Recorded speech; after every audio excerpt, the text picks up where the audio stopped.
बिस्मिल्लाहिर्रहमानिर्रहीम, अस्सलाम वालेकुम नाज़रीन कराम, मैं हूं मखदूम शहाबुद्दीन और आप देख रहे हैं मेरा फेसबुक और यूट्यूब चैनल। उम्मीद करता हूं आप सब लोग बखैर व आफियत होंगे और जहां भी होंगे अपने अहले खाना समेत खुश भी होंगे और महफूज भी। नाज़रीन कराम, इस वक्त मुल्क में एक जानिब तो सब कुछ पाकिस्तान की आला तरीन अदलिया ने आईन के मुताबिक वाजे कर दिया है, लेकिन इसके बावजूद इस वक्त पाकिस्तान में अनसर्टेनिटी है, पाकिस्तान में बेयकीनी की सी सूरत हाल है और किसी को नहीं पता कि क्या होना है। आपको पता है कि इमरान खान साहब ऑलरेडी ये बात कर चुके हैं कि ऑल्दो इसमें अब कोई इबहाम नहीं होना चाहिए कि एक मरतबा जब सुप्रीम कोर्ट ने भी कह दिया, आईन पहले ही कह रहा है कि 90 दिन में इंतखाबात होने चाहिए, तो सबको यही लगना चाहिए कि वाज़े तौर पे इलेक्शन हो जाएंगे। लेकिन इसके बावजूद इस मुल्क में हवा बनी हुई है कि इलेक्शन नहीं होंगे। लेकिन इस सब के अंदर अब रात गए हामिद मीर साहब हैं, उन्होंने एक खौफनाक खबर दी है। इमरान खान और फैसला देने वाले जजेस, यानी कि वो 3 जजेस जिन्होंने ये फैसला दिया था, उनके साथ क्या होने वाला है और क्या लफ्ज कहे गए हैं उन जजेस के लिए कि उनके लिए बस दुआ करें। और मैं आपको पहले भी बता चुका हूं कि ऑलरेडी बहुत से ऐसे लोग जो नून लीग के करीब और शायद ताकतवरों के भी करीब समझे जाते हैं, वो ये पहले से दावा कर रहे हैं कि अगर तो जजेस ने ये फैसला कर दिया, अगर तो जजेस ने इलेक्शंस कराने का कह दिया, तो जुडिशरी अपना और अपने डिसीजन का मजाक बनवाएगी। अब इस सब के अंदर एक जानिब आपको पता है कि वफाकी हुकूमत क्या कह रही है, वो कह रही है हम तो इस बेंच के फैसले को बड़ा बेहतर मानते हैं क्योंकि ये 3-2 से नहीं, ये 4-3 से फैसला जो है ये बेसिकली ये खुद नोटिस का केस ही उड़ा दिया। यानी कि 4 जजेस ने, जो जजेस जो अलग हो गए थे ये नोट देकर, अलबत्ता अगर ये कहते हैं तो वो 2 जजेस भी तो गिने ना फिर, मज़ाहिर अली अकबर नकवी और दूसरे जज साहब जो आपके एतराज़ की वजह से अलग हुए, फिर उनका वोट भी डाल दें। अब एक जानिब ये चीज़ बड़ी वाज़े है और एतजाज़ अहसन साहब ने भी इन्हें लिताड़ के रख दिया। मैं इसलिए ये एतजाज़ अहसन साहब की बात हामिद मीर साहब वाले दावे से पहले आपके सामने रखना चाह रहा हूँ, क्योंकि और मैं उनकी सुनवाऊंगा भी, हामिद मीर साहब की बात भी और एतजाज़ अहसन साहब की बात भी, इसलिए भी क्योंकि इस वक्त एक पूरे का पूरा प्रोपेगेंडा किया जा रहा है और इस वक्त अदलिया का जो फैसला है उसकी लेजिटिमेसी को कम करने के लिए, उसे मुतनाज़ा बनाने के लिए हर मुमकिन कोशिश की जा रही है। और जारी बात है कि ये मैं समझता हूं कि इदारों के ऊपर अब तक का तारीख का सबसे बदतरीन हमला है, क्योंकि इस हमले के अंदर पाकिस्तान के तमाम तर इदारों को डिवाइड किया जा रहा है। इस हमले के अंदर पाकिस्तान के दीगर इदारे अदलिया के अलावा उन्हें कॉम्प्रोमाइज किया जा रहा है और अदलिया के अंदर से आप देख लें कि जस्टिस काजी फाइज ईसा और जस्टिस याया अफरीदी ने बेंच बनाने के हवाले से जो 2 रुकनी बेंच उनका था उसने फैसला दिया, वो जारी बात है डायरेक्टली वो फैसला एम्ड है, जैसे आप कहते हैं टारगेट लगा के ऊपर आपने कर दिया जी फैसला, वो फैसला एम्ड है उसी अदलिया, उसी अदालत के chief justice justice Umar Ata Bandial के उस इख्तियार पर जो उन्हें आईन देता है, कानून देता है, सुप्रीम कोर्ट के रूल्स देते हैं कि वो अपनी मर्जी से बेंचेस बनाएं। अब और जस्टिस फाइज ईसा साहब ने भी तो चीफ जस्टिस बनना है ना, इन सब ने सीनियर मोस्ट जजेस जो हैं उन्होंने चीफ जस्टिस बनना है और पाकिस्तान के अंदर एक लीगल हिस्ट्री भी रही है। अच्छा, ये एतराज भी बिल्कुल अजीबो गरीब है कि फाइज ईसा को इस बेंच में डाल देते। नॉर्मली जो बेंच बनते हैं उनकी सरबराही फाइज ईसा अलग बेंच की सरबराही करेंगे क्योंकि वो सीनियर मोस्ट जज हैं।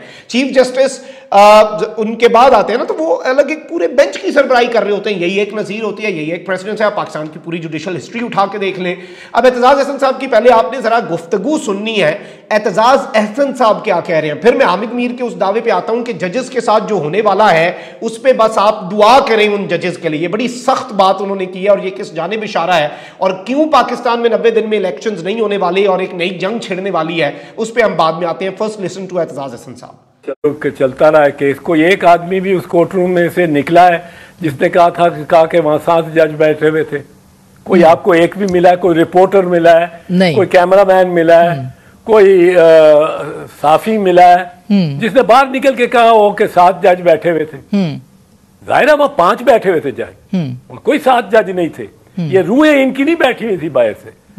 अब ये 5 जज का बेंच जो अकलियती फैसला है वो भी फुटनोट में तस्लीम करते हैं मंसूर अली शाह साहब के bench was reconstituted. Bench was reconstituted, 9 से ये रिकॉन्स्टिट्यूट हुआ। अब वो रिकॉन्स्टिट्यूट हो गया तो एक नया बेंच है, उसने वो बहस सुनी। अच्छा, जब फैसला लिखाया, ये दोनों जो जिन्होंने इख्तलाफ किया उससे फैसले से, दोनों जज बैठे हुए हैं और वो चीफ जस्टिस ने वहां अनाउंस किया, पहला सेंटेंस ही पढ़ा कि by a majority of 3 against 2, और इन दोनों के नाम आगे दिए जो 2 थे। आवर डिसीजन इज दिस जी। अब वहां ऑब्जेक्ट नहीं किया कि 7 थे भाई, चीफ साहब बंदे तो 7 थे। अब 7 किस तरह काम किए जा सकते कि आप उठ के चले गए। अगर इसको आप असूल बना लें तो फिर तो प्रॉक्सी जजमेंट्स हो सका करेंगी सुप्रीम कोर्ट में कि मैं एक अपने फाजिल जज दोस्त को कहूंगा मैं बेंच पे नहीं हूं, मैं इस वक्त निकल आया हूं, बेंच को छोड़ के आ गया हूं, पर मेरा वोट उधर डाल देना बेशक, अगर तुम्हें जरूरत हो, अक्सरियत ना होती रहे तो हम दोनों का वोट उधर डाल देना। भाई आपका कहां से वोट है उसमें?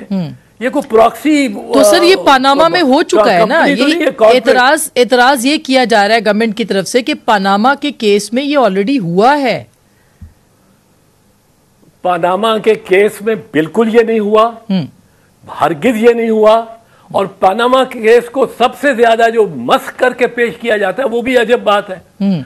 वो पानामा से चले और अकामा निकल आया, अकामा में आ रुके। अकामा ही तो जुर्म था। आप मुझे बताएं कि क्या अकामा एक सर्टिफिकेट है कि ये हमारे यहाँ काम करते हैं, मुलाजमत करते हैं, ये कंपनी की तरफ से जी नाज़रीन इकराम, आपने एतजाज हसन साहब की गुफ्तगू सुन ली, और अगर आसान लफ्ज़ों में कहा जाए कि एतजाज आसमा शराजी साहिबा काफ़ी सवालात कर रही थी उनसे और कोशिश कर रही थी, लेकिन मैं ये समझता हूँ कि एतजाज हसन साहब जो हैं उन्होंने आत्मा रोल दी है इस जजमेंट के ऊपर क्रिटिसिज्म करने वालों की, और ये चीज़ें कौम जो है उसके सामने बड़ी वाज़े तौर पर आनी चाहिए।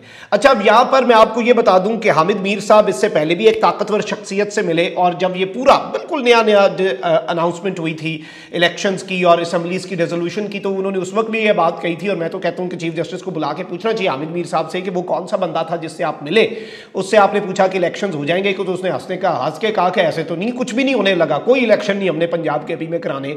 और वो ताकतवर शख्स से जब मैंने कहा आइन और कानून तो कुछ और कहता है, तो वो ताकतवर शख्स जो है उसने कहा कि छोड़े परे आइन और कानून। जिस दिन सुप्रीम कोर्ट की जजमेंट आई उस दिन भी यही बात हुई कि जी इलेक्शन को नहीं होने। वजीर आजम ने, वजीर खजाना ने, वजीर दाखिला ने, क्योंकि इलेक्शन कमीशन ने इनसे कहना है कि इलेक्शन के लिए फंड्स दें, इलेक्शन के लिए सिक्योरिटी दें, इन्होंने ये सब नहीं करना, इनके ऊपर आर्टिकल 187 लगना है, नाअहली होनी है इनकी, उसके बाद इन्होंने घर चले जाना है, हुकूमत टूट जानी है, और ये मामला होने हैं।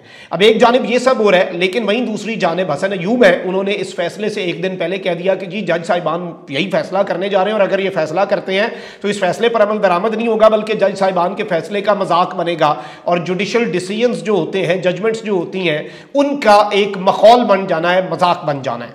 अब यहां पर मैं आपको यह बता दूं कि हामिद मीर साहब जो है उन्होंने बहुत बड़ी खबर दी है, और कह रहे हैं कि मेरा ख्याल तो यह है कि आइन पर अमल दरामद होना चाहिए और सुप्रीम कोर्ट के फैसले के बाद इलेक्शन होना चाहिए।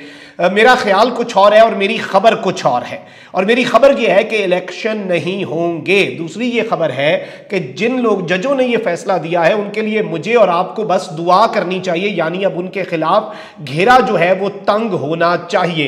तो ये चीज आप समझ सकते हैं कि कितनी अलार्मिंग है हामिद मीर साहब के एंड से, और ऑब्वियसली इनके ना सिर्फ पीटीआई बल्कि दूसरी साइड भी जो है वो भी इनके साथ बड़ी वाज़ेह है और बड़े अच्छे रवाबित भी हैं इनके। तो मैं इस खबर को बड़ा अलार्मिंग ले रहा हूं, बल्कि आप आमिर मतीन साहब के साथ हामिद मीर साहब की ये गुफ्तगू बल्कि मुलाहिजा कर लें तो ज्यादा बेहतर है, फिर इस पे तज्जिया जरा आराम से हो जाएगा।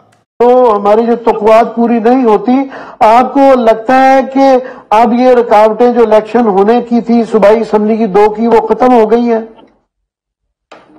आमिर साहब, ना तो मुझे पहले सूबाई असम्बलियों के इलेक्शन की उम्मीद थी, ना ही अब है।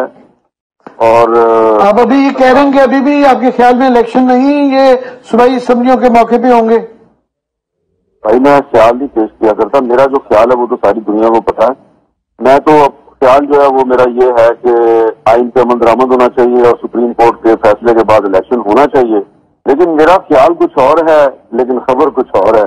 खबर यह है कि जी इलेक्शन नहीं होना, तो मेरे ख्याल में और खबर में बड़ा फर्क है। और खबर मेरी ये भी है कि जिन जजों ने ये फैसला दिया है कि इलेक्शन होना चाहिए, उनको, उनके लिए आपको और मुझे दुआ करनी चाहिए। ये तो डराने वाली बातें कर रहे हैं, और क्योंकि आप एक बहुत ही मोतबर सहाफी हैं और आप खबर दे रहे हैं कि ये इलेक्शन नहीं हो पाएंगे, तो ये अगर हमारे साथ शेयर कर सकें किस किस्म की अब जी नाज़रीन इकराम, आपने ये गुफ्तगू भी, इसका एक छोटा सा हिस्सा जो इंपॉर्टेंट था मैंने आपको सुना दिया। इसमें दो चीज़ें हैं। एक ये खबर है कि 90 दिन में इलेक्शन को नहीं होने, यानी सुप्रीम कोर्ट ऑफ पाकिस्तान की जो जजमेंट है उसे क्लियरली वायलेट किया जाएगा। इलेक्शन कमीशन के बहाने भी सामने आ रहे हैं, दीगर तमाम तर चीज़ें भी ऑलरेडी हो चुकी हैं। इलेक्शन कमीशन कुर्बानी का बकरा नहीं बनेगा। कुर्बानी का बकरा मोस्ट प्रॉबली ये करंट गवर्नमेंट जो है ये बनेगी, शहबाज शरीफ साहब की हुकूमत घर जाएगी। इस तरह के मामला इस वक्त चल रहे हैं। ये सारी की सारी चीज़ें इस वक्त ऑन द बोर्ड हैं और इस वक्त सारी चीज़ें ये डिस्कस हो रही हैं। लेकिन इसमें जो चीज उन्होंने कही है कि इन जजेस के लिए, मेरे लिए ये एक जुमला कि इन जजेस के लिए अब दुआ कर देनी चाहिए, ये बहुत अलार्मिंग है, बहुत खतरनाक है। और इस जुमले के जितने मनफी असरात आप सोच सकते हैं, पाकिस्तान के अंदर एक इदारा बचा है और अगर अदलिया का इदारा जो है वो कंट्रोवर्शियल हो जाता है, इसके अलावा हर इदारा कंट्रोवर्शियल हो चुका है। और अदलिया के अंदर से इसमें जो चीज हामिद मीर साहब ने तो इतनी कही कि उन जजेस के लिए दुआ करनी चाहिए, लेकिन अब मैं ये समझ रहा हूं कि उनके लिए जो मुश्किलात हैं वो सुप्रीम कोर्ट ऑफ पाकिस्तान के अंदर से जो इस वक्त इंडिकेटर्स मिल रहे हैं और बहुत से सहाफ़ी ये खबरें दे रहे हैं और बहुत से इनके अपने हामी सहाफ़ी ये खबरें दे रहे हैं कि सुप्रीम कोर्ट ऑफ पाकिस्तान के अंदर से चीफ जस्टिस और उन तमाम तर जजेस के लिए जिन्होंने ये डिसीजन दिया या फिर जिन्हें ये हम ख्याल जजेस कहते हैं, अलबत्ता दूसरे सारे जजेस भी तो फिर हम ख्याल हुए। अगर वो दो जजेस जिन्होंने फैसला दिया, वो चार जो कह रहे थे खुद नहीं, वो भी तो हम ख्याल हुए फिर ना। हम ख्याल तो होना पड़ता है फिर आपको, वरना तो अब चार बंदे अलग अलग डिसीजन तो नहीं दे सकते। लेकिन चलें, जो हम ख्याल जजेस का एक टर्म यूज हो रही है, इसके अंदर ये बात इस वक्त सामने आ रही है कि ये मामलात जो है ये उनके लिए ख़राब किए जा सकते हैं और इसके अंदर सुप्रीम कोर्ट के अंदर भी। कमेंट सेक्शन में राय का इजहार ज़रूर करें। अपना बहुत ख्याल रखें। अल्लाह निगहबान। पाकिस्तान जिंदाबाद।